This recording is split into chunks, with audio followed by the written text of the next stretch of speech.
Like the pine trees lining the winding road, I got a name, I got a name.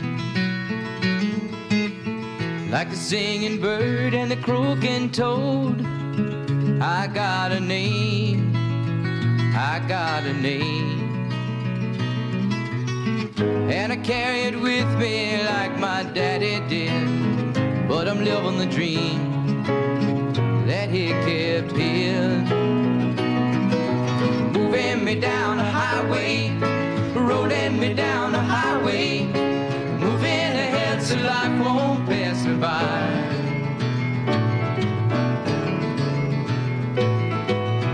Like a north wind whistling down the sky, I got a song, I got a song. Like the whippoorwill and the babies cry, I got a song, I got a song. And I carry it with me and I sing it loud. If it gets me nowhere, I go there proud.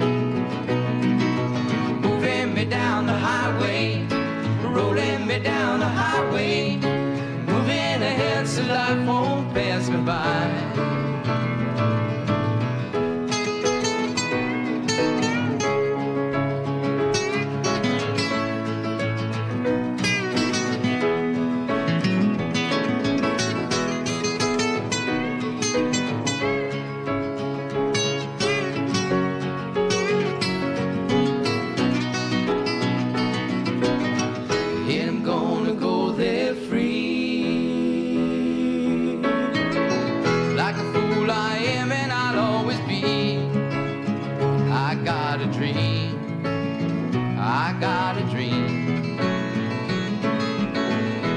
Change their minds, but they can't change me. I got a dream, I got a dream. Oh, I know I could share it if you want me to. If you're going my way, I'll go with you. Moving me down the highway, rolling me down the highway, moving ahead so life won't pass me by. Moving me down the highway, rolling me down the highway, moving ahead so life won't pass me by.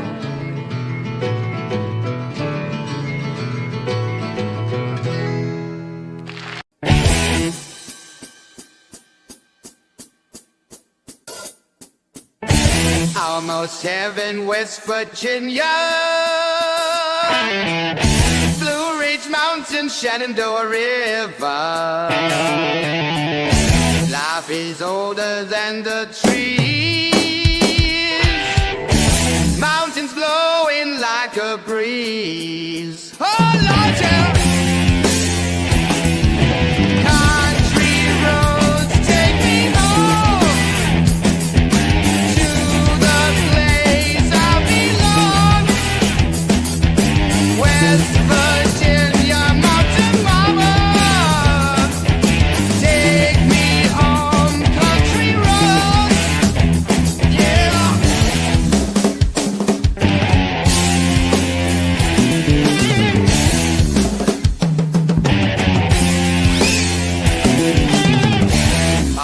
Memories gather around her, miner's lady, stranger to water, dark and dusty on the sky. There's a teardrop in my eye. Oh, Lord, yeah.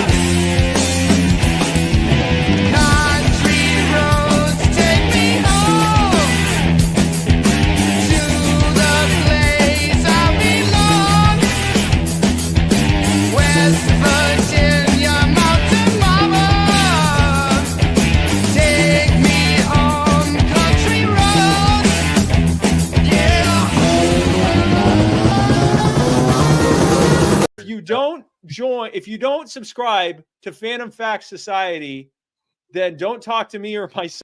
Of all the money that I've had, I spent it in good company, and all the harm that there I've done, alas, 'twas done to none but me. And all I've done, for want of wit, to memory now I can't recall. So fill to me the parting glass.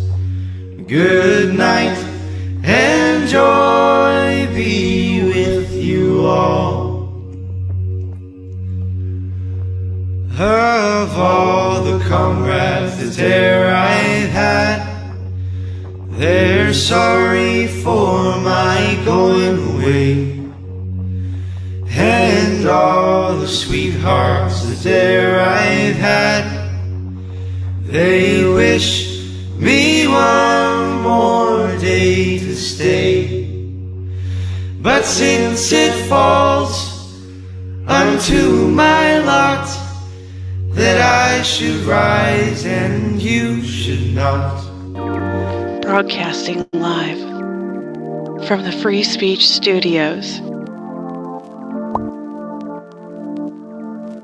Deep within the city of Fountain, with over 4 years of satisfying the curious mind and looking damn sexy while doing it. Ladies and gentlemen, Phantom Fact Society.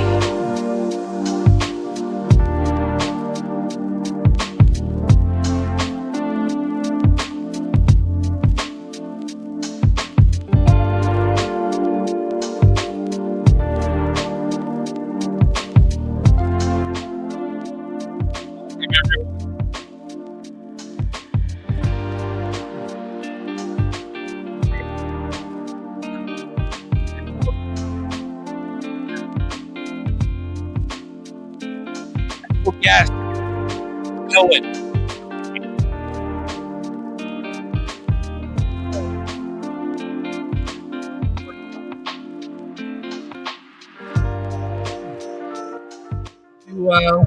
On the show. Sorry.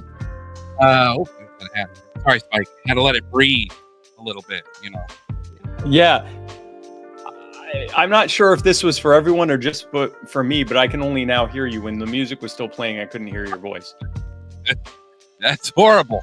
That's I have been plagued with audio issues this week. No problem.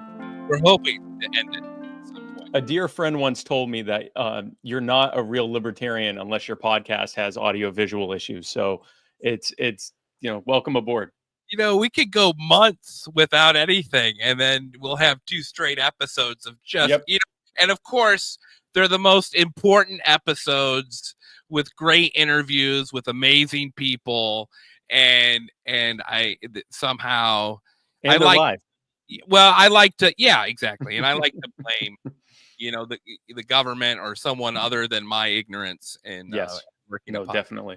Oh, it does come handy sometimes. How are you doing, Spike? Thank you. I'm doing good, man. Thanks for having me on again.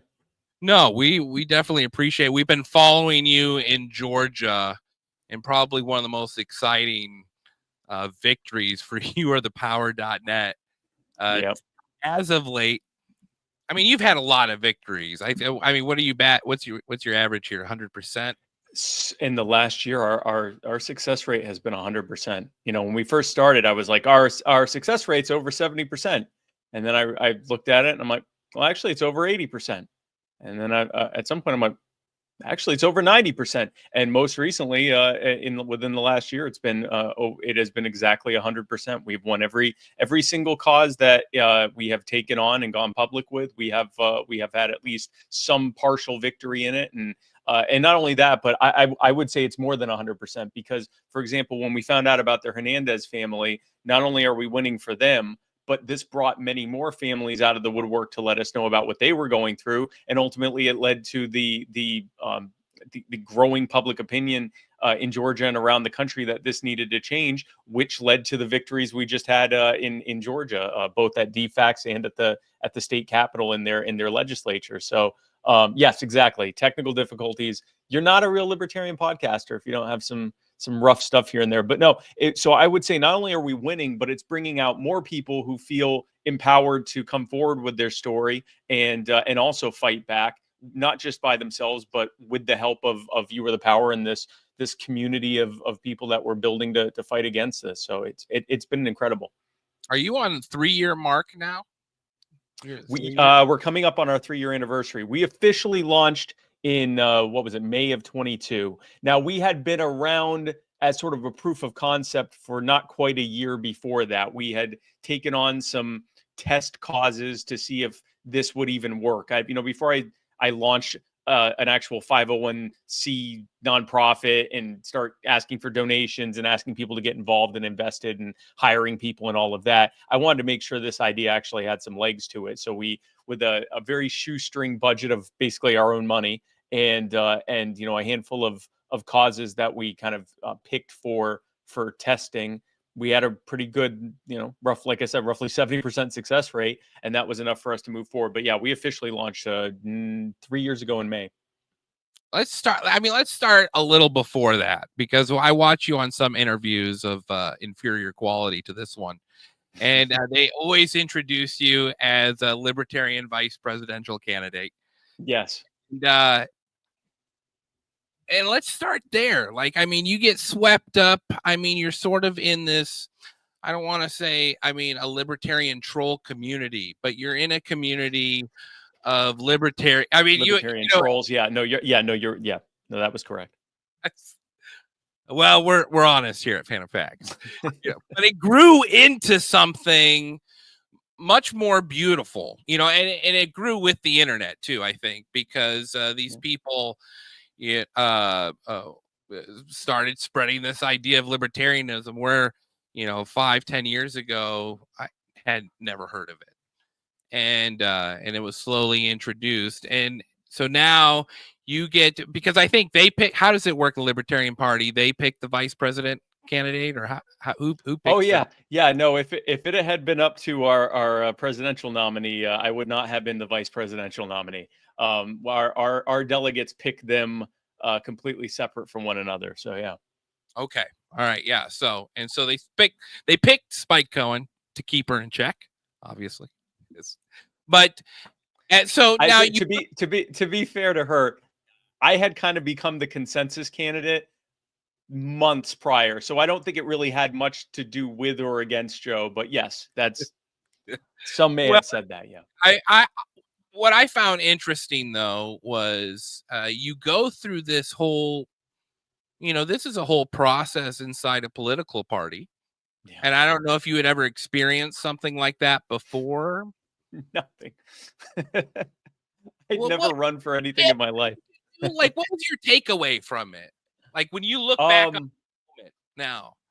So a couple things. One, at least half of political success in any way, large or small, half of it is literally just having the audacity to stand up and go, yeah, I'm going to run for that.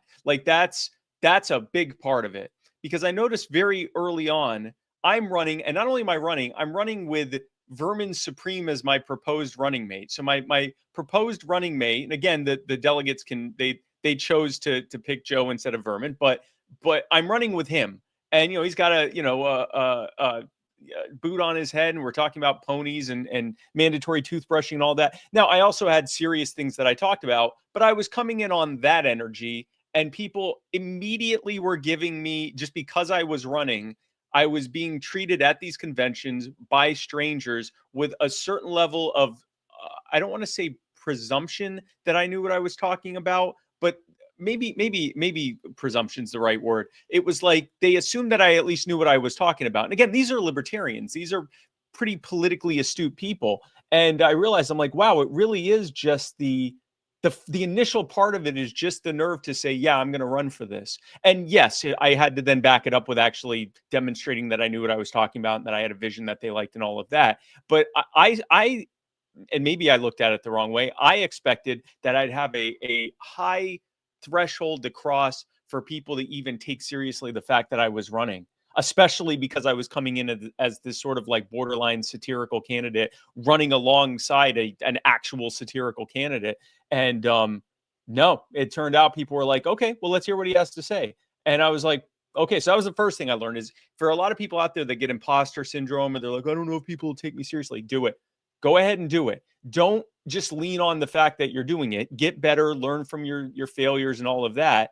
But just doing it gives you so like a lot of presumptions happen, and maybe it's a natural thing that people will like respect the fact that you've said I'm going to do this thing. Like they're willing to give you that initial benefit of the doubt because you clearly had enough confidence to do it. So that's the first thing I'd say. The second thing I would say is that at least when it comes to like inner party election stuff, all politics is retail politics. I think one of the reasons I became a consensus candidate very early on was because one of my strategies was to find like the people that I was pretty certain based on the the different people in each of the states, the state affiliates. I would get kind of clued into who are the delegates who are the most likely to either be on the fence about me and Vermin or be against me and Vermin outright. And I tended to prioritize them to give them a chance to talk to me directly. And so I'd call them and have conversations with them. This was during when most things were shut down. So this was in like March, April of 2020. And in between, posting about how the lockdowns are stupid, I would then make phone calls to delegates. And in talking with them, I think that changed a lot of minds. It changed some minds for Vermin, but it changed a lot of minds for me as well. And I think that was why I went from being, one of the people running to kind of it almost became assumed that I was going to be the nominee after a certain point, especially coming into like May, and the end of May was when we had the actual nomination contest. By like first, second week of May, it was almost presumed that I was going to be the nominee, which is nuts. So those were kind of the biggest things from the actual nomination contest that I took away. And then after you're elected to represent the Libertarians as a vice presidential nominee, what's your schedule like from there? I mean, is it a daily part of your life, a weekly part of your life, or is was there much involvement with campaigning or? Oh, so it was weird. So I got nominated May 24th, right? Yeah. Joe was the 23rd. I was the 24th. My first interview was, well, I did a celebratory episode of a podcast that I used to do with Muddy Waters hours later. But then my very first interview was with Austin Peterson, I believe, like first thing in the morning, like 7:30, 8 in the morning. And then that was my last interview for I think a day or two. And I remembered almost feeling like kind of stir crazy. I'm like, hey, are we going to start doing stuff? And keep in mind, our actual in-person convention wasn't until July because the lockdowns and everything had screwed up our original convention date. So they decided to do this 2-part hybrid debate where the nominations were done via giant Zoom chat, Zoom meeting. And then the convention would be like almost 2 months later. And it was just a weird transition time. And for the first few days, I'm like, hey, are we going to start doing stuff? And there was some lack of enthusiasm about having me do much of anything on the other side of the campaign, which was unfortunate, but that was overcome over time. And what ended up happening was I was just doing basically interviews like this, anywhere from 5 to 8 of them a day for the first month. And I was just doing, it's funny, I'll look back now and I'm like, man, I don't even remember doing that, but I was doing so many of them over and over and over again. And then we had our convention in July, our actual in-person convention in July. That's where I actually like officially legally became the nominee technically. I believe actually, I think that's how that worked. But anyway, once we did that, then was when the in-person stuff started. And it started kind of slowly, but by the beginning of August, I was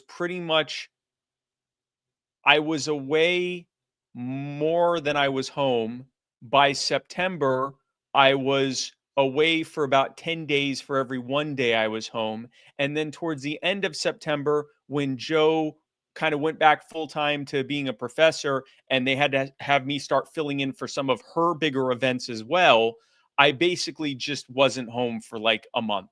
And I had to go home long enough to get an infusion of the drug I take every month for my MS. Other than that, I was away. I was away and sometimes in two different states on the same day. I would be in one state doing an event, then go to another state to do an event that Joe was doing, and then fly back to this state to go back to whatever the bus tour or whatever else I was on. It was insane. And so it started with me going, literally sitting in this room going, I wonder if I'm going to, do something like, where are we going to start doing something?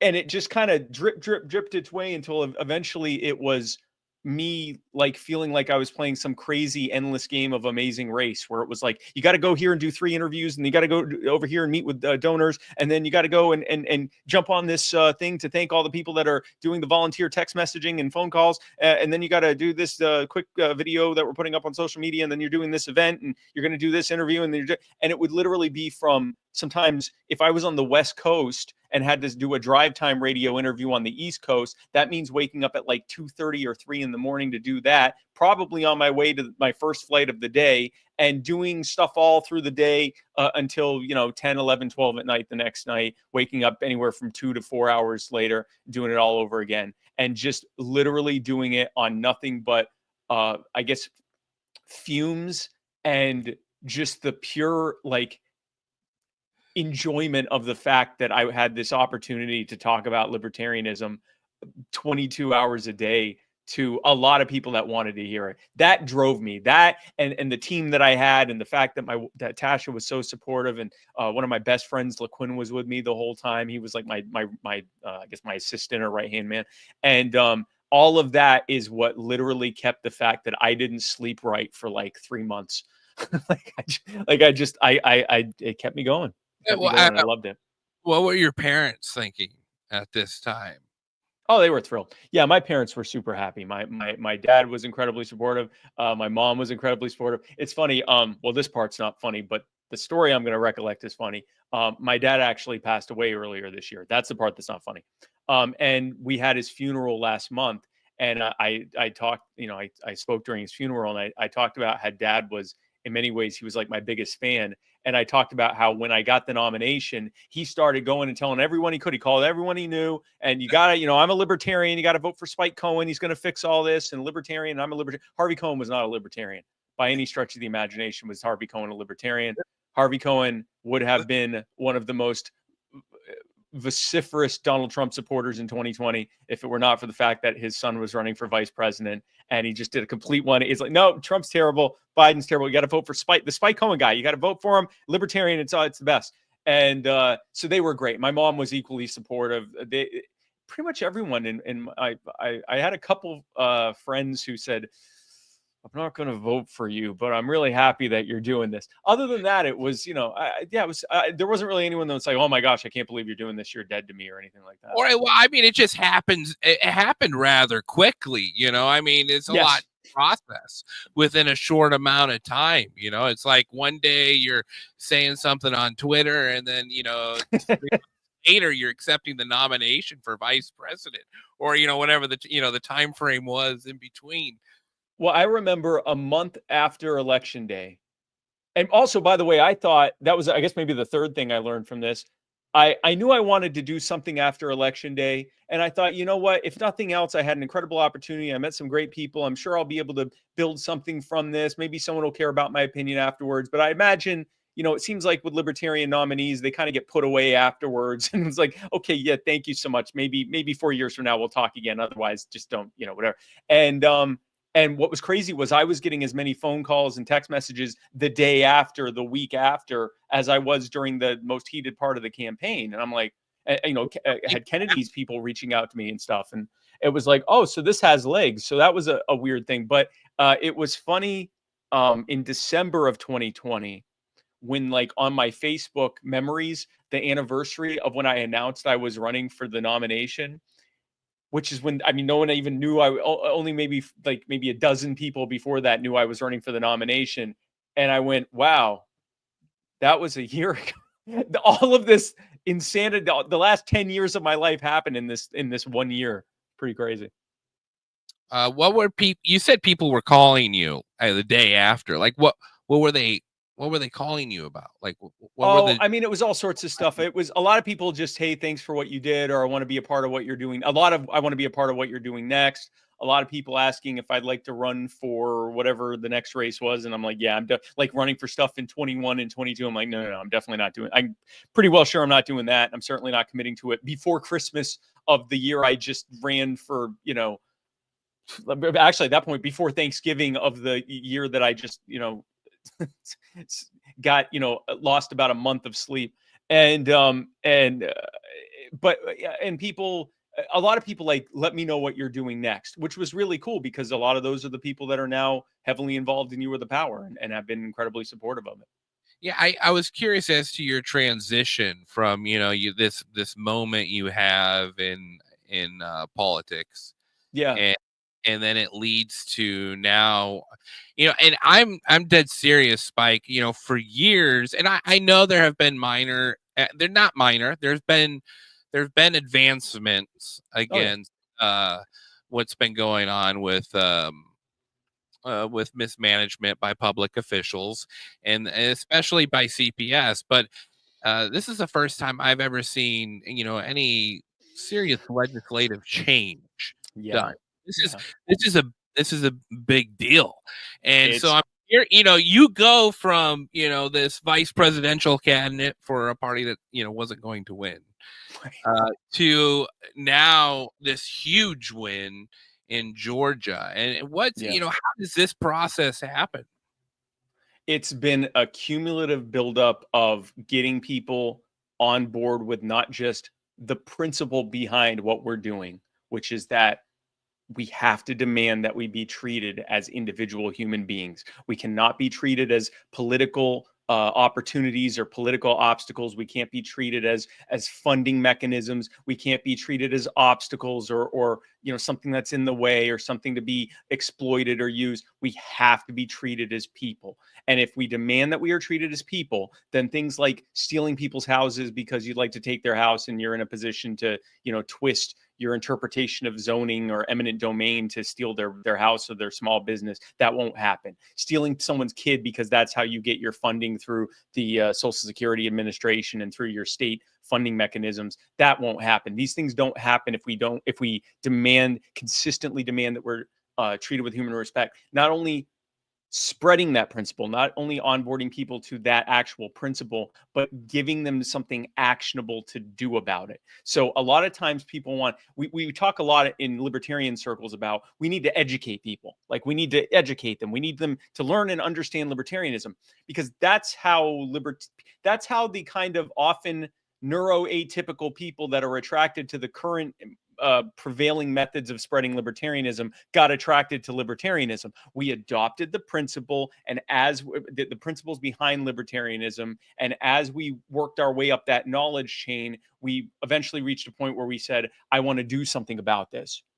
So then what we do about this is try to use that same method with the vast majority of people out there who that's not how they operate. They don't have to learn to a certain level and then they adopt it. It's they want to know enough to feel like they're doing the right thing, and then you give them their marching orders on how they can spread it forward, and then you keep reinforcing it with more and more, and they continue to learn to whatever level they're going to learn. Some people don't care to learn that much about the principle behind it. They just want to feel like they're behind something positive. Some people do want to learn, but they want to see that there's actual success and an actual feasible path before they're going to adopt it. And so taking that method, we've been able to successfully start with a handful of proof of concept causes back in I guess starting in summer of 21, and turn it into a movement that, talking with other organizations that have been fighting against CPS abuse for many, many years, some of them decades, we have helped. And it's not just been us, it's been us working with these groups, but I think we've been one of the major driving forces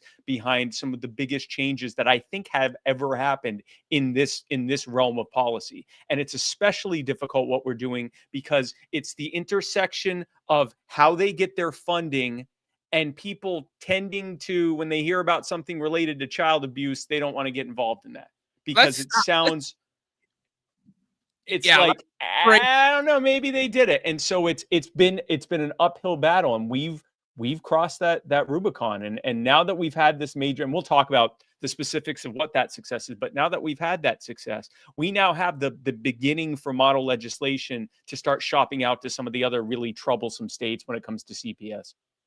Let's start with that transition, because Yeah. this was not you were not solely focused on CPS by any means when you started No, this. no, no. I don't think it was No. even on your radar.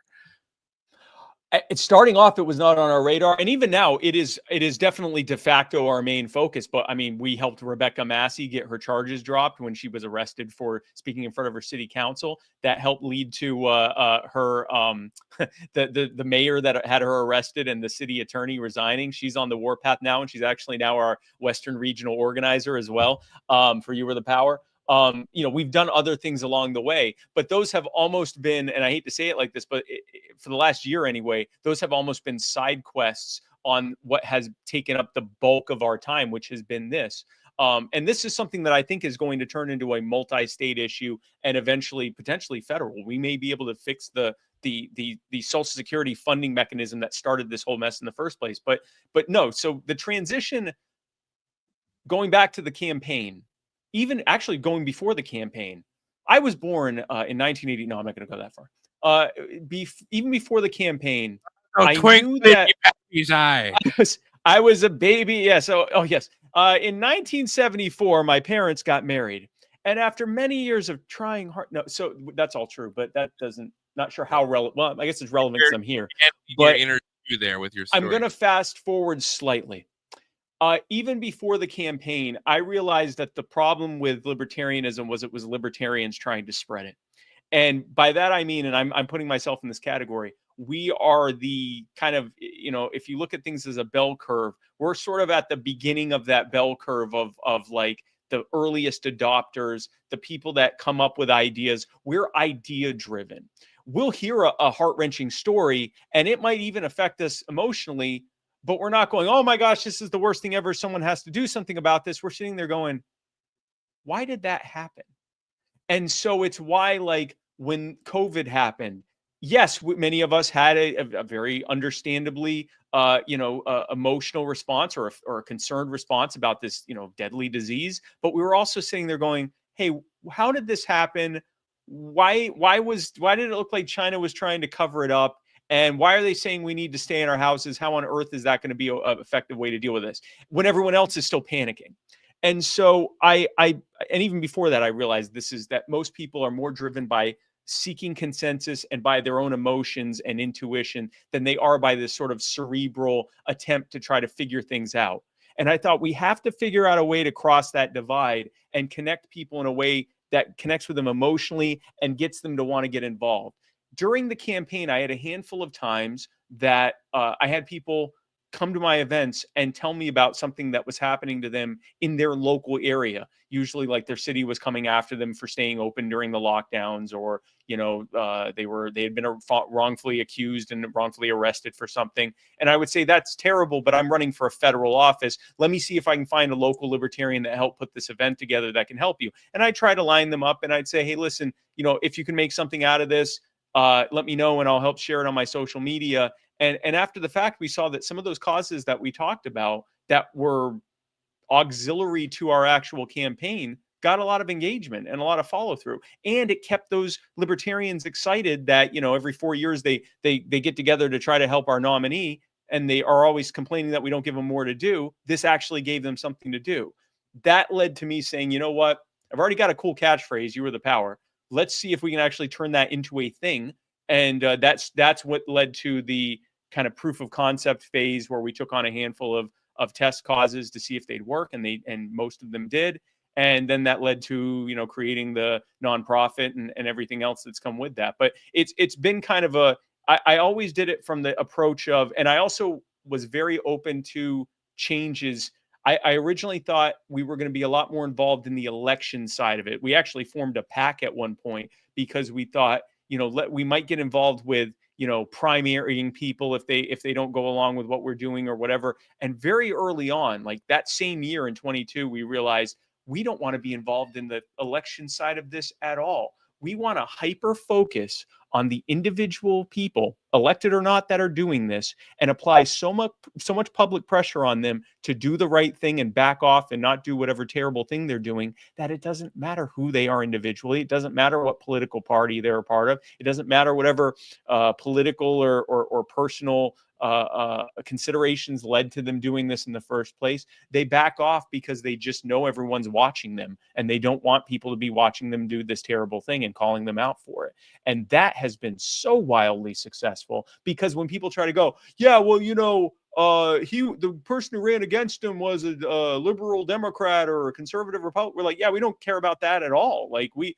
aren't tied to any political party at all. We couldn't care. We don't care if this person runs for office again and gets reelected. We actually want to thank them for turning around and doing the right thing. This has nothing to do with politics in terms of who's elected, or all we want to do is affect individual actions. And at times, if necessary, if there's a systemic problem that's causing it, to systemic change so that doesn't happen in the first place, like what we're seeing now in Georgia. But we transition not only in the how we do it, but also we drop the parts along the way that we realized weren't going to serve us like we originally thought they were. And that's another thing everyone can learn from this.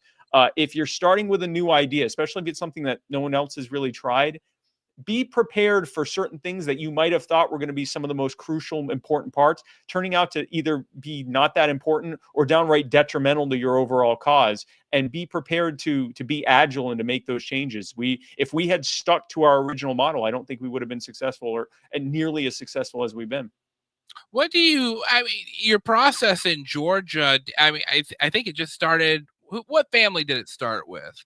In Georgia, it started with the Hernandez family. We had done a family that was sort of a one-off. We thought it was just a rogue issue. We didn't realize how like widespread it was. A family in Dallas, Texas. We were towards the end of their fight, and we helped kind of give the final push for them to get their kid back. And baby Mila was returned about a week after we got involved. But a lot of the heavy lifting had already been done by a lot of local organizations. So we kind of gave that final PR push to get CPS and the Dallas police to back off.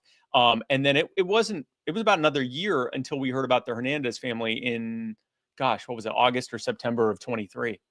And then once we went forward with the Hernandez family, all of these other families come out of the woodwork contacting us, and we heavily vetted all these causes, especially with the Hernandez family. I was like, before we take this on, these are serious, serious allegations. We need to make sure forget beyond a reasonable doubt. I don't want there to be a shadow of a doubt that these people are innocent. And the more we found out, the more we saw that not only were they innocent, but it was absolutely egregious what they were doing to this family. And then when the other families came forward and we looked at most of their causes as well, it was the same thing. It was every bit as egregious. They were every bit as innocent. It was every bit as much of a just absolute like horrific travesty. And it snowballed from there. What perked your interest? I mean, when you talk about what you were hearing that the social workers and judges and so on and so forth were doing to some of these parents, what really like perked your ears personally? Because I know you have a lot of people that are vetting these cases and are receiving requests from families and so on, and I'm sure it trickles up to you. But what stood out to you most that was starting to sync up in Georgia between all these families' stories? Well, I mean, I would say the first thing that stood out with the Hernandez family, once we saw all the facts, once we did the dozens of hours of vetting that we do on these kinds of causes, and I saw just how terrible it was, I realized, I'm like, these individual officials, because again, at the time, we didn't realize this was a systemic problem. I'm like, these officials, this is some kind of a child trafficking. They're taking children intentionally from these parents. They know they haven't done anything wrong. There's no proof that they've done anything wrong. And they're all kind of seemingly colluding together, or they're at least, kicking the can down the road, fully aware of that it'll keep being kicked all the way down the line, and taking these children and trying to take them permanently from these innocent parents and forcing the parents not to live together as part of their bond conditions. So they legally estranged the parents at the same time that they took their kids. it's insane. It's like the worst torture you could do to a loving spouse and parent is to say, yeah, you can't talk with your wife, you can't talk with your husband, you can't talk with your kids, and everyone involved knows you did nothing wrong. So that obviously I would say piqued my interest. As we found out more and more about it and realized, this is not an individual or even a handful problem. This is a widespread problem. And then B, very quickly, we figured out, sure enough, follow the money. It's happening because under Title 4D of the Social Security Act, the federal government gives money to state child protection. So not just the agencies, but the child abuse pediatricians and the hospitals that house them, the casework, the CPS, the family courts, all the vendors involved, the visitation center vendors, everyone involved in the foster care system, everyone involved in the pipeline to adoption system. And these things need funding. I mean, there are legitimate cases of abuse, and there are legitimate times that children need to be taken from parents that are doing terrible things to them, and they need to be put in a temporary thing, but all of them were getting funding, but only when they'd call it abuse. So they were subsidizing a specific accusation. And lo and behold, over the last 20, 30 years, actually, no, closer to 40, 50 years now, that those percentages of accusations just keep rising and rising and rising. And the systems become more and more tolerant to false accusations in order to further accommodate this skyrocketing number of, frankly, false accusations, knowingly false accusations. And I think a reason a lot of people avoid taking on causes like this, because what happens if you're wrong? You only got to be wrong once. Yeah. And but at the same time, what happens if you're wrong about the abuse? I mean, if you're wrong to not report it, and there's clear evidence of abuse, which, I don't know how you establish what clear evidence of abuse is, but I think we all know what abuse looks like. And in some cases, abuse is well hidden as well. But just because there are horrible people out there, this is much deeper than the accidental removal of a happy family based on an accidental misguided report from a doctor. This isn't just a 1 in 3,000 accidental removal. There's, I think, 3 million removals federally or across the United States. There's been 3 million kids removed, and I believe 18% ended up being justified. 800,000, or that might be wrong, but I want to say, as staggering as that sounds, it wouldn't surprise me. I mean, when you consider, we found out about because a lot of people will say, well, what about the good people in the system? They get kicked out. So we found out about the Hernandez family from the Williams family, who were the temporary foster parents of Emma and Aria Hernandez when their more long-term foster parent, she went away on a trip or something, and so they had a temporary foster family watch the whole, take care of the kids. And Jennifer Williams, who's now heavily involved in You Are the Power, Jennifer Williams, the wife, she's observing these kids. She's, helping taking care of these kids like a parent. And she realizes Emma, the one that, that the abuse supposedly happened to, she's like, Emma looks unwell. And Emma has what looks like new issues. And, her head looked too large for her body. And she seemed to have other issues as well. And she started looking into, she started looking online for the family and stuff, and saw that the family was saying, our child is sick and we have the medical records to prove it, and we didn't do anything wrong. She notifies DFECS, which is Georgia's Department of Family and Children's Services, their version of CPS. She notifies DFECS and says, hey, I think there's something wrong here. I think these parents aren't, I think at the very least, this needs to be looked at again, because there's something clearly wrong medically with Aria. It turns out with Emma, it turns out she has some kind of a connective tissue issue of some kind of long-term chronic health issue. which already had medical evidence for it, but she didn't know that at the time. Jennifer didn't know that. And she's, what's that? From birth, right?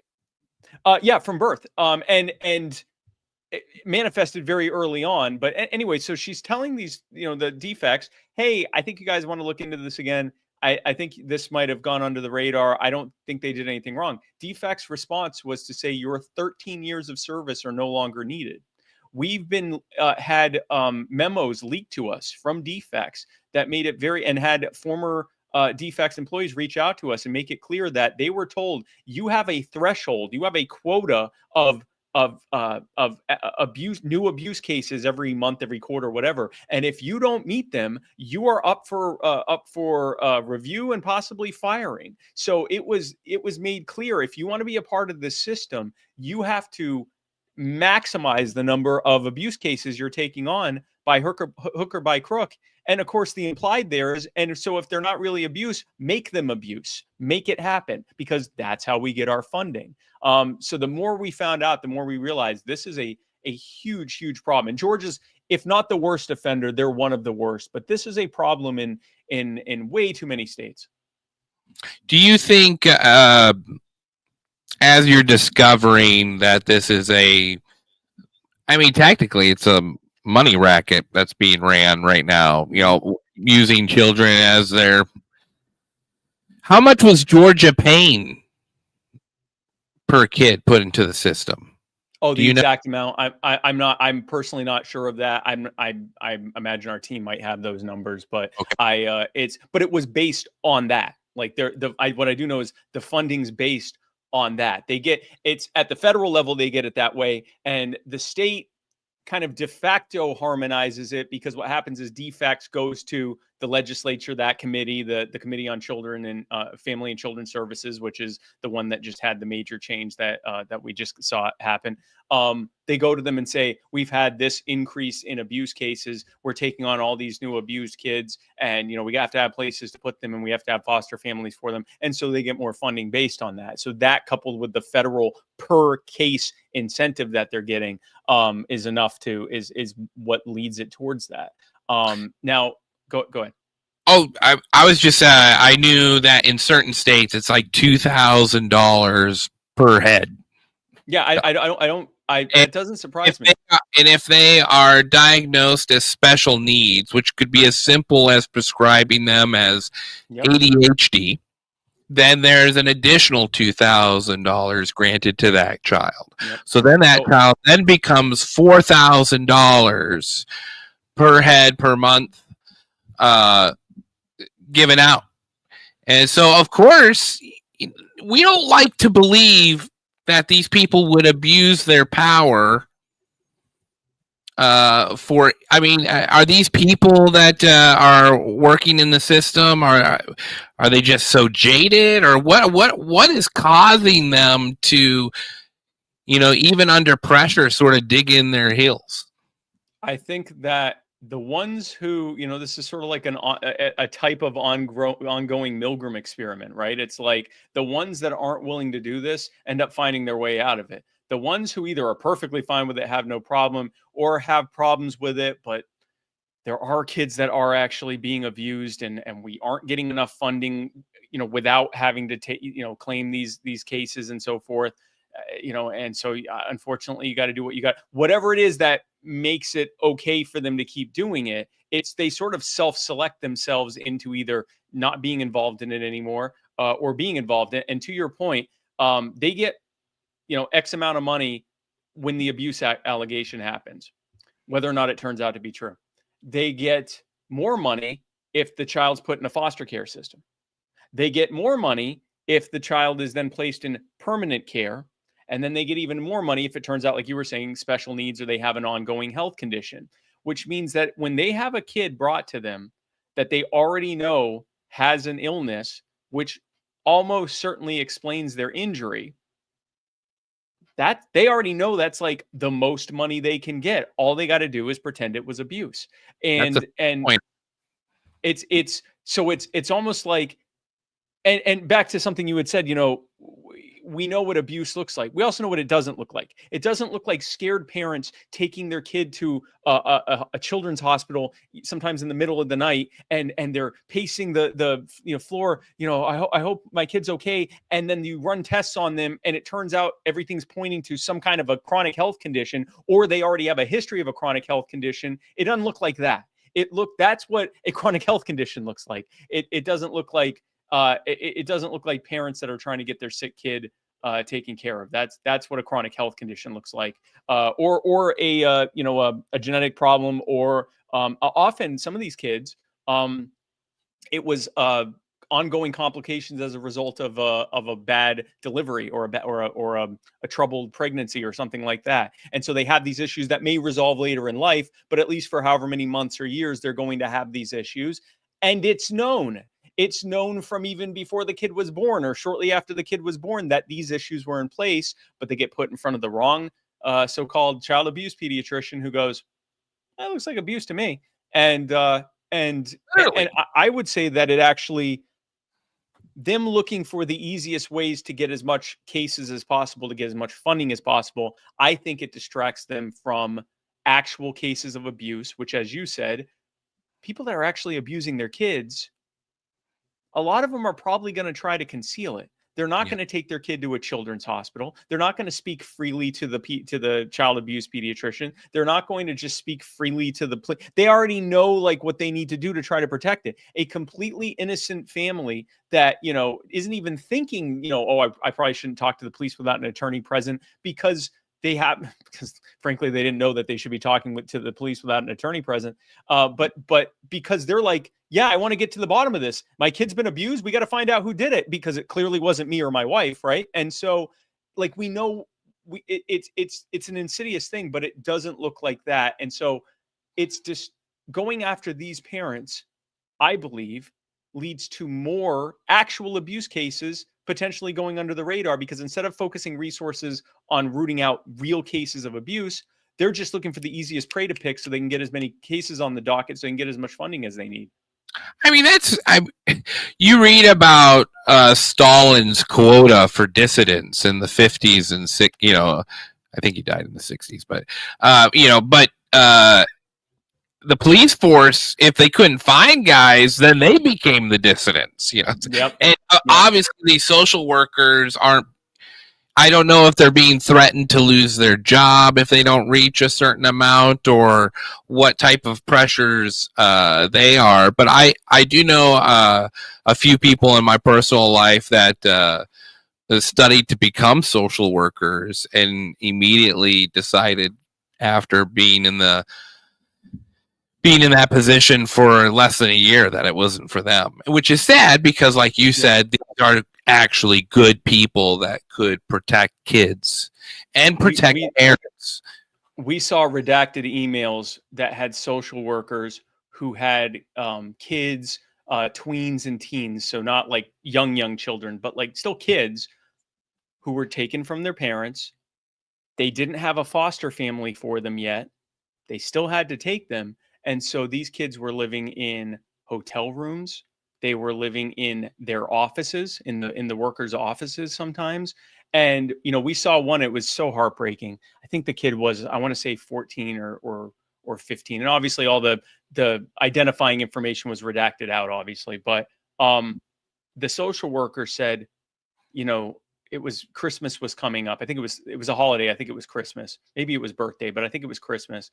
Either birthday or Christmas. And they said, this kid's alone. And, do you think this was like an office email sent out to other workers saying, hey, can we all chip in a few bucks to, buy a gift or two for this poor kid who's living in my office? Just insane. And you think about the danger of putting a 12, 13, 14, 15, 16-year-old in a hotel room. I mean, you want to talk about danger of trafficking or insert nightmarish scenario there. They're in a hotel room by themselves, where they're getting occasionally checked on by a state worker who's having to check on however many other dozens or hundreds of kids at the same time. And we know that the state of Georgia, just in like a roughly, I believe, 1 or 2 year period, lost roughly 2,000 kids. They don't know where they are. Now, a lot of them so-called graduated out of the system. They were 16, 17, and then they were 18, and so they no longer had to keep in touch. That's horrifying enough that these poor kids are now, oh, you're an adult now, off you go with God. A lot of them weren't adults. A lot of them weren't, they still were kids. They don't know where they are. And it's just, bad enough if that's happening only to kids who were actually being abused. I say only to kids that were actually being abused and they were taken out of a terrible situation. And unfortunately, huge mistakes happen. And that's terrible and horrific enough. Now imagine the number of those kids who were taken from perfectly good homes with perfectly innocent parents and have a chronic health problem and are now missing or lost or unaccounted for. It's terrifying. And the fact that it was so widespread in Georgia, and I know I'm sure you've gotten a million cases from other states too, but Georgia is where you've had the most success. I mean, let's talk just a little bit about family court. What was your understanding of family court before you had to take a look into Child Protective Services? Were you aware, or did you have some knowledge on how family court operated? I knew there were problems with family court when it came to decisions regarding custody and child support, for the same reason that, they get Social Security matching funding for every dollar that they order in child support. So when they see two parents, they do the presumption, usually the mother, but that the 100% custody for one parent and 100% child support for the other parent, because that's like the maximum amount of matching money they can get from the federal government. And so, there's a lot of things put in place in the system to make it hard to fight against that. So I knew there was already some problems in family court. I didn't know that extended to the question of whether or not to take a kid from someone, but we found out with the Hernandez family. So going back to the Hernandez story, they have their children taken from them. They're told they can't speak with one another. They can't be within however many feet of each other. So they can't live together or anything like that. And so they're communicating, with loved ones as the go-between between them. But they have to hire separate attorneys and all of that because they can't talk, they can't communicate. And so they fight and get their kids' medical records. Cost them, I forget however many thousands of dollars. They finally get the medical records and they go, oh, okay, well, thank God there's actual reason for why my kid is sick now, or why my kid was injured. Now we can go to family court and let them know. The family court judge didn't want to hear their evidence, didn't want to hear from their experts, tried to come up with every justification to not allow the experts to be presented as evidence. And were you allowed in the courtroom? Were you allowed in the courtroom? This happened before we found out about it. So we were reviewing the court records and what the attorneys told us after the fact. At this point, we did start having people with You Are the Power attend the court family court sessions after that. But at this point, this was before we even knew about it. And the family court judge didn't allow any of that evidence to be heard, and instead took the testimony as basically the sole evidence, took the testimony of a child abuse pediatrician who was not the one who even had actually done the workup for Emma, hadn't actually been the one that saw her when she came in. And his evidence was that he said, yeah, when you look at these types of injuries, this kind of bruising and fractures that she had in her leg, statistically, those tend to be from abuse. And when the Hernandez attorney asked that pediatrician what their source was for that statistic, he said, you can look it up on the internet. And so hearing that was when I realized defiant. It was just, and the crazy thing about it is, in the state of Georgia, not in every state, but in the state of Georgia and many other states, the decision of whether or not you take the child is left to the family court instead of the criminal court.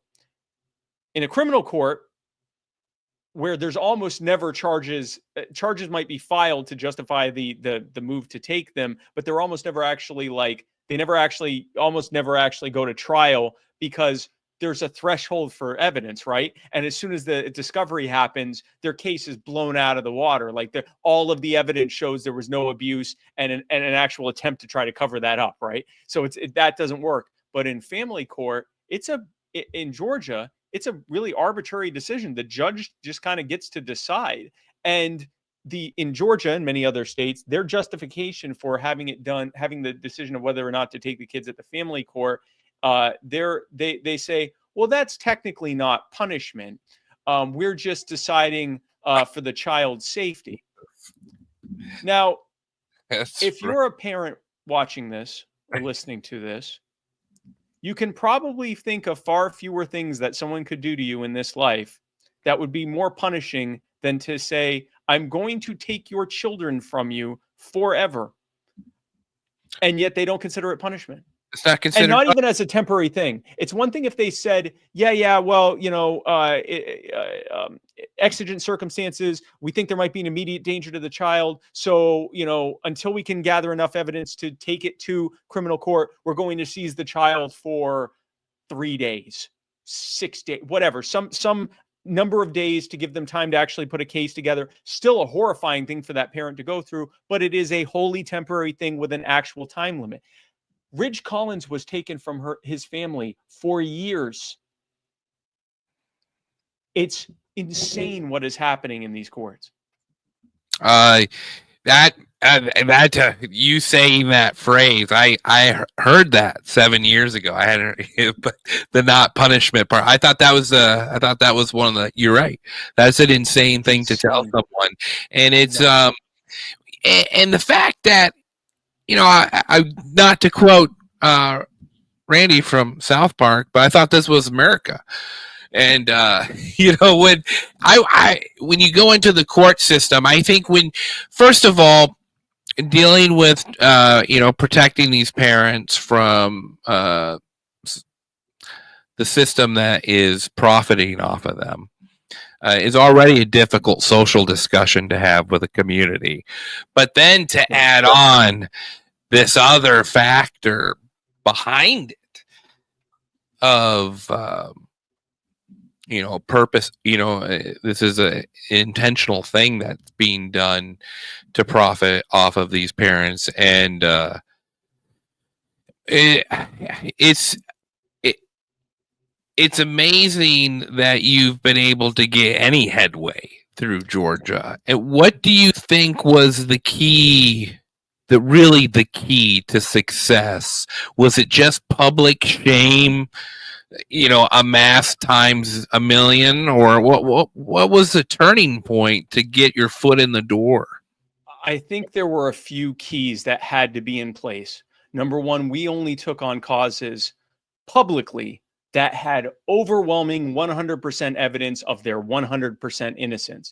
We had other families where it was still 70, 80%, 85% likely, and we would help them with letting them know attorneys that were willing to help them and saying, hey, look, ultimately we're fighting for everyone, every parent that's taking this on. But we have to go public with the cases where there's no shred of doubt at all. There's no gray area. There's no question marks. It is 100% certain that they're innocent, so that there's overwhelming evidence, so that when we put out our content, no one can really challenge it. No one can go, well, technically, if you look at this could have been. No, however, which way you look, the more you look at it, the worse it gets. The more you stare at it, the more ugly it gets. That's the first thing. And we tend to do this with all of our causes, but that's been especially necessary with this, because if you're the average parent out there and you hear someone has been wrong in your state, or in your country for that matter, has been wrongfully accused of abuse and had their children taken from them, if you're a parent, you are much more likely to want to believe that, all things being equal, believe that those parents actually are guilty and rightfully had their children taken from them, than to believe that it is possible that your children could be taken from you for absolutely no reason, and that there was little to nothing you could do about it on your own. That's a horrifying thing to think about. So most people are going to default to going, I'm sure there's more to the story, or maybe this is a one-off, but it's not. So it has to be overwhelming. So that's the first thing. The second thing is we didn't get political. And by that, I mean, we didn't say, this Republican state is doing this, or this Democrat appointee is doing. Doesn't matter the politicians. It doesn't matter the political. We don't even bring up the political party. Even when we were, putting pressure on Brian Kemp to look into this, we didn't say Republican Brian Kemp or we're going to primary you, or, your challenger would do this, or none of that. It is, hey, you are a father. I made one video where I called out Brian Kemp personally. I didn't talk about politics. I didn't talk about re-election. I talked about the fact that he was a father and asked him to imagine what would happen if this had happened to his daughters and to him and his wife. And so we made it very personal. Instead of making it political, we made it personal. These human beings are doing this to these human beings. And here is their email addresses and phone numbers and how you can contact them. In fact, if you go to our website, we've got all the details. We've even got a wording template you can use to contact them. That's the next step. We made it relatively easy for people to at least initially get involved. All they had to do was go to a website. If they didn't have their own words, they could copy our words and change it as they needed, saw fit. Here are the email addresses. Here are the phone numbers, the text message, who to text, who to contact. Here's who you contact. We made it basically one-stop shop. You want to get involved in this case, and here you can sign up and become a member for free, and we'll update you on this and many other causes. So we made it, at least initially, for people who are willing to give seconds of their time for a cause they believe in. We gave them an opportunity to give seconds of their time. And if in the future they'd like to give a few more seconds or a few more minutes, they can do that as well. So I think those were and then the fourth thing is just consistency. We would follow up with what was happening, not just with that family, but other families. We'd let people know what was going on and that who they needed to contact now, so that they didn't feel like this was just some weird one-off where they got all worked up, sent out an email and never heard about it again. They felt like they were actually part of a journey that we weren't going to stop taking until we won. And all of that led to more people getting involved, other organizations that had been fighting this joining us, and us joining with them to take this fight on even stronger. Rebecca Lindstrom, who is a big investigative reporter in the Atlanta area with 11 Alive, she did her documentary, Help That Harms. That helped open the floodgates in the Capitol there in Atlanta. That led to Candace Brochi, who had been basically ignoring us, the head of defects, her coming out and saying, on our page, actually saying, we're going to fix this, and then actually doing it, putting out a memo that is being enforced, and this was the beginning of it. They put out a memo saying, from now on, if there is an accusation of abuse, every parent is entitled to getting a second opinion from a qualified medical provider of their choice at their cost. They got to, it's not the state pays for it, but at their cost, they can get a second opinion, and the state must accommodate them getting that second opinion. They can't throw up roadblocks. They can't try to keep the kids from them. They have to give them the medical records they already have. They are allowed full access to their medical records. They are allowed to get a second opinion, and the child abuse pediatrician. Because what would often happen is, the child abuse pediatrician would put in a report, and it wouldn't just have their name on it. It would have the name of every single child abuse pediatrician in that hospital system. And so it was like, yeah, we all believe this, even though one of them had only ever looked at it. You didn't even know who to go after half the time. Sometimes you did, but not always. And so now, the child abuse pediatrician, if they make an accusation of abuse, they have to sign and date an affidavit saying that they have reviewed the child's entire medical history to rule out any other possible causes for this before making this diagnosis. And this is a legally binding document. So now they can actually get in trouble if nothing else, potentially be up for firing if they don't do this. We originally thought this was just at CHOA, at the Children's Hospital of Atlanta. Candace Brochi went on on one of our posts on her personal profile. She commented to say, oh, no, this is all of the state, and we are heavily enforcing it. We went to Georgia 2 weeks ago now to celebrate that victory and to watch a pre-screening, or I guess an initial screening of that documentary that Rebecca did. While we were there, we found out that Senator Matt Brass had introduced legislation to the division, to the Georgia State Senate's Family and Children's subcommittee, whatever it's called, the one that oversees defects, to make those policies law. So it's not just a policy that can be rescinded. It's now the law that it has to be handled that way. And so, well done, Spike. Well done to your team.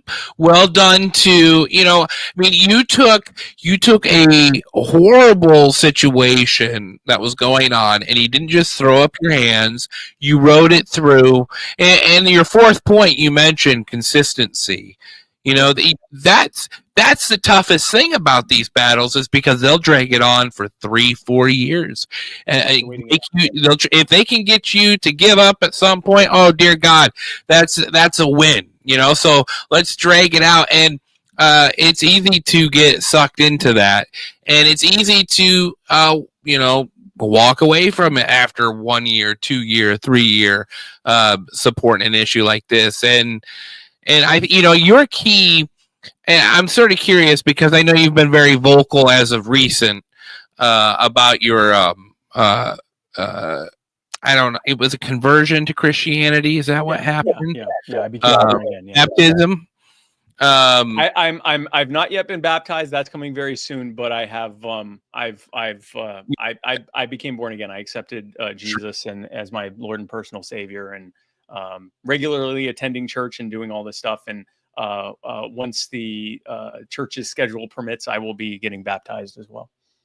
So, well, congratulations. I mean, that's gotta be exciting for you too. And also, I mean, not, like celebratory all the way, but also,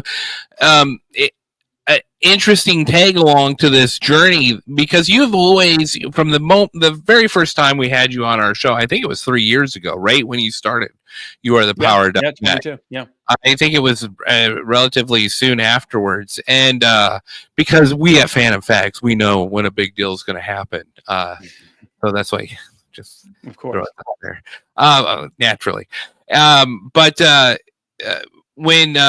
when you started this 3 years ago, you mentioned the same thing about, and this is, maybe libertarian, or, I don't know where you got this core value, but, you treat humans as you as a human want to be treated. It's all about human connection. And if you hear of horrible abuse being done to other humans, tell the other humans. And now we have platforms where when people hear about this, first they're shocked, but then, they want to see a solution. And your organization has gone and you're not a god, you're not going to fix every dang problem in the world. But you're making lasting solutions to some specific problems that damage families at the core. So I mean, do you did this bring you to Christ, or was it vice? How did this play along with your journey? Interestingly enough, I'm not sure that that You Are the Power did play into it that much, or any more so than any other aspect of my life. It has always been a core value of mine to. I was raised in a Messianic Jewish, in a Christian household. So I was raised with those core values. So I guess I was, even when I wasn't a believer, I was I guess cultural Christian or whatever. And one of those core values, which I'm not even sure I really ascribed to Christianity, was treating people, golden rule, treat people like they want to be treated. And how do people want to be treated? They want to be treated like they're human beings who deserve to be treated with respect and not trampled on, and work with each other and all of that stuff. So that's always been kind of a core value of mine, is helping those who need it and in treating them the way they want to be treated. I will say this: as I've been on this journey of turning closer and closer to God, I went into it saying, essentially, God, whatever's in my life that you want me to remove from my life, I'll do it. Whatever the things that I've been holding the most closely, if you say that's not for me, then I will let it go. And I will. And so I went into this thinking, I don't know, maybe You Are the Power is not a part of that. Maybe what we are doing isn't a part of that, at least not for me. Maybe what I'm called for is something completely different. And so I wouldn't have liked that, but I was open to, hey, listen, I want God to order my steps now.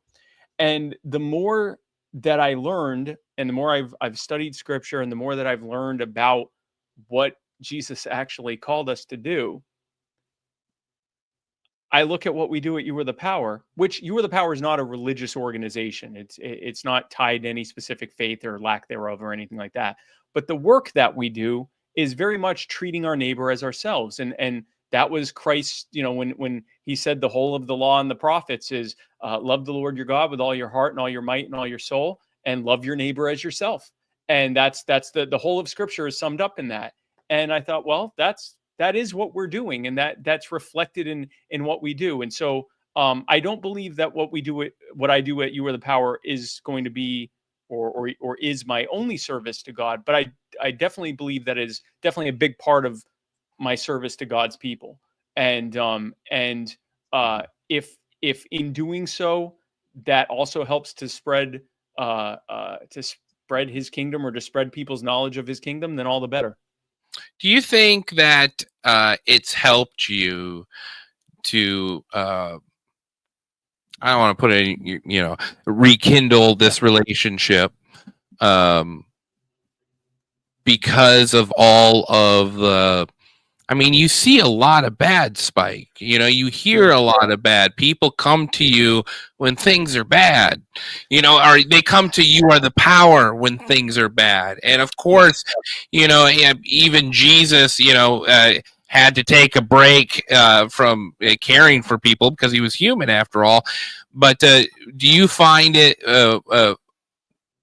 obviously you're wanting to help as many people as you can with cases that you can help them on. How do you create that balance and sort of maintain your focus without becoming overwhelmed with all these stories? I couldn't do this alone. I couldn't do a fraction of what I do alone. And I think what's been incredibly helpful is having a team in place that is not only growing in size, but also growing in our wherewithal and our processes, so that we can streamline the vetting process and get better and better at doing what we do. And also, many of these people that are involved are people that have gone through something like this themselves. So they come at it very personally. And we are very big on telling our volunteers, our staff, our organizers, everyone involved, if you need time to, if you need to either have some time off, time away to kind of, recharge yourself, or you just need to, go into it with a certain level of, this is how much I can devote to this. I'm not going to allow myself to get over involved and then burn out. We're very big about that. We're very big about saying, listen, you're going to be dealing with some terrible, terrible cases. And we have a very high success rate, but you still have to hear about them. And then you hear about many more. And so you have this success and many other ones pop up, and they come to you and say, look at this terrible thing that's happening to me. So I think we have internally a culture of understanding and kindness to one another, that this is tough work that we're doing. And I will say, at this point, I'm sort of the, I guess, ideological leader of the organization. I'm the one kind of guiding the principle behind how we do it and the ethos.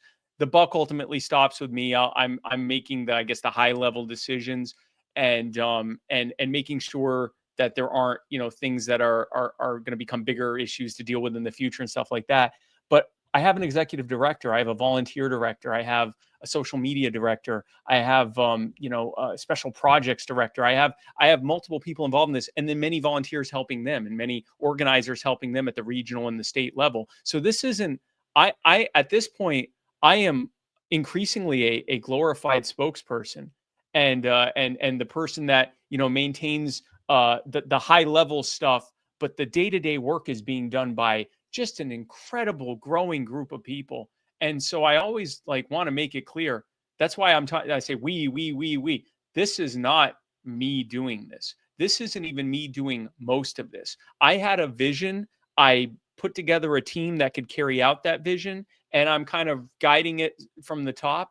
And they're the ones that are in the trenches doing this stuff. When we went to Georgia, and I got to meet these families, and even in the case of one of the families, they actually brought their son Ridge, who was the one that was kept from his family for years. In with some of those families, that was my first time meeting them. And so I will say that I think there are probably other members of the team that are taking I guess, the brunt of that worse. Maybe I'm seeing more of it at the macro level. But I would say that, put it this way, don't shed a tear for me. I mean, this is tough work for all of us, but there are people on the team that are taking this. They're developing close relationships with these people that they're helping, who often then join our team. Like, many of these people are like, all right, I got my family, back together. I got this fixed. Now let's go help other people with this stuff and other things as well. So we're kind of helping heal through the process. It's incredible. But yeah, I don't want anyone to feel too bad for me. I'm definitely, obviously I'm involved. It's my organization, but it's the people on my team that are they're the ones that are day to day talking with these folks, and it is heartbreaking.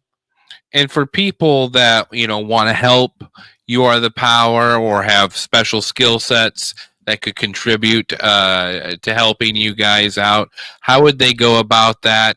And then I know I kept you here a little over an hour, but I appreciate you staying a little late too. Oh, of course, Spike. Yeah.